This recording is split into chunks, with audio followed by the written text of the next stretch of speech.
Welcome viewers to my YouTube channel business study with Nasir Razaq. Viewers हमारा subject financial accounting चल रहा है। आज हम इसका लेक्चर नंबर 8 देखेंगे। व्यूअर्स प्रीवियस लेक्चर में जो हमने टॉपिक कवर किया था वो था फंक्शंस ऑफ अकाउंटिंग।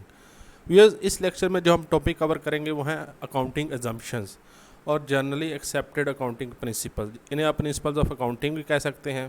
व्यूअर्स इस लेक्चर में हम 4 जो बेसिक अकाउंटिंग कॉन्सेप्ट हैं, separate legal entity concept, money measurement concept, going concern concept और अकाउंटिंग पीरियड कंसेप्ट। व्यूअर्स ये 4 कंसेप्ट हम सीखेंगे और भी बहुत से अकाउंटिंग कंसेप्ट हैं वो हम अगले लेक्चर्स में साथ साथ टॉपिक के सीखते जाएंगे। तो चलिए व्यूअर्स चलते हैं अपने पहले टॉपिक की तरफ, सेपरेट लीगल एंटिटी कंसेप्ट।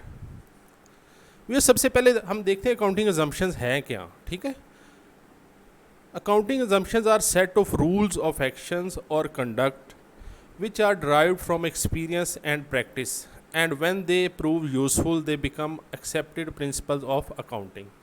और इन्हें आप जनरली एक्सेप्टेड अकाउंटिंग प्रिंसिपल भी कहते हैं।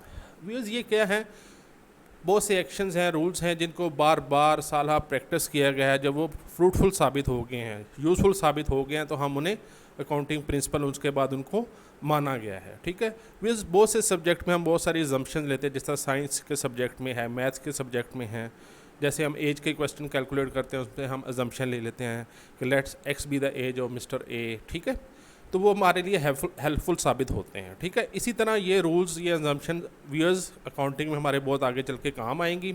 तो चलिए चलते हैं अपनी पहली एजम्पशन की तरफ। पहला जो हमारा कॉन्सेप्ट है सेपरेट लीगल एंटिटी कॉन्सेप्ट।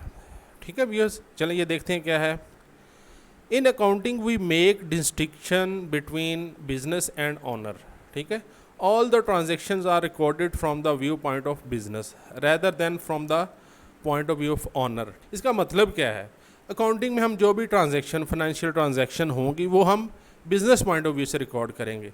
यानी कि ऑनर की गाड़ी को हम बिज़नेस में रिकॉर्ड नहीं करेंगे, ऑनर के एसेट्स को हम बिज़नेस में रिकॉर्ड नहीं करेंगे, ऑनर की जो डेप्रिसिएशन है गाड़ी की, ऑनर के जो घर के एक्सपेंसेस हैं वो हम रिकॉर्ड नहीं करेंगे।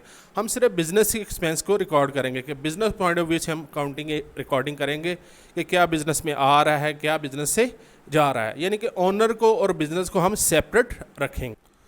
ठीक है भैया, इस कॉन्सेप्ट के मुताबिक जो ओनर है और बिज़नेस है इसको हमने सेपरेट रखना है। हमने जो भी ट्रांजैक्शन रिकॉर्ड करनी है बिज़नेस की, चाहे वो एसेट्स है, लायबिलिटीज़ है, इनकम है, कैपिटल है, एक्सपेंस है, ठीक है, वो बिज़नेस पॉइंट ऑफ व्यू से रिकॉर्ड करना है। ठीक है, ओनर्स के जो घर के एक्सपेंसेस हैं, उसके ज़ाती अखराजात हैं, वो हम इधर रिकॉर्ड नहीं करेंगे। यानी कि ओनर और बिज़नेस सेपरेट हैं। हमने जो भी अकाउंटिंग करनी है बिज़नेस पॉइंट ऑफ व्यू से करनी है। ठीक है, चलिए अपने नेक्स्ट कॉन्सेप्ट की तरफ चलते हैं, मनी मेजरमेंट कॉन्सेप्ट। ठीक है, इस कॉन्सेप्ट के मुताबिक only those things that can be measured or expressed in terms of money are recorded in the books of accounts। ठीक है, विद अकाउंटिंग में हम सिर्फ वो ट्रांजैक्शन रिकॉर्ड करते हैं जो हम मेजर कर सकें in the form of money, in terms of money जो मेजर कर सकें। अगर हम किसी भी ट्रांजैक्शन को मनी की फॉर्म में मेजर नहीं कर सकते तो हम उसे अकाउंटिंग में रिकॉर्ड नहीं कर सकते। ठीक है, इसकी कुछ एग्जांपल देख लेते हैं। जैसे कि ऑनेस्टी ऑफ द मैनेजर, आप देखें कि किसी भी मैनेजर का ऑनेस्ट होना बिजनेस में बहुत ज़रूरी है, लेकिन हम इसको रिकॉर्ड नहीं करते। ठीक है, क्वालिटी ऑफ गुड्स, ठीक है, क्योंकि सारा business he quality of goods पे बेस कर रहा होता है। अगर आपकी गुड्स की क्वालिटी अच्छी नहीं है तो आप उसको बिज़नेस को नहीं चला सकते। लेकिन अकाउंटिंग में हम इसे रिकॉर्ड नहीं करेंगे। कस्टमर सेटिस्फेक्शन जो कि बहुत ज़रूरी होती है बिज़नेस के लिए, ठीक है, इसको हम रिकॉर्ड नहीं करेंगे। हम सिर्फ वही ट्रांजैक्शन रिकॉर्ड करेंगे जिनको हम मनी की फॉर्म में मेजर कर सकते हैं। इसको एक और एग्जांपल से ले लेते हैं।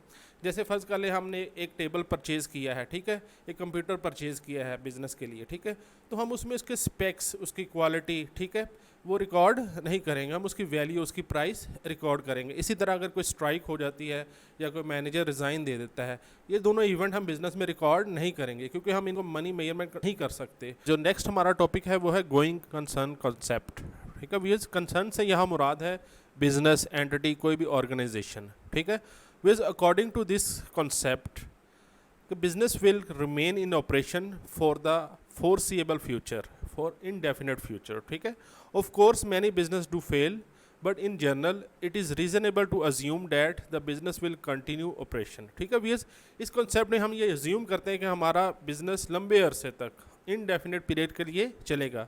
भैया आप खुद सोचें, अगर हमने जहन में रखा हो कि हमारा बिजनेस 2 महीने बाद, 3 महीने बाद ख़त्म हो जाएगा, तो आप खुद सोचें कि हम उसकी क्या अकाउंटिंग करेंगे, ठीक है, उसको क्या बिजनेस को चलाएंगे। तो इस कॉन्सेप्ट के मुताबिक हम ये अज्यूम करते हैं कि हमारा बिजनेस इनडेफिनेट पीरियड के लिए, लंबे अरसे के लिए चलेगा, ठीक है व्यूअर्स। नेक्स्ट है अकाउंटिंग पीरियड कॉन्सेप्ट। व्यूअर्स, इस कॉन्सेप्ट के मुताबिक this concept states that the life of a business can be divided into artificial time, ठीक है, artificial time period, and that useful reports covering those periods can be prepared for the business. Viewers, इसका क्या मतलब है?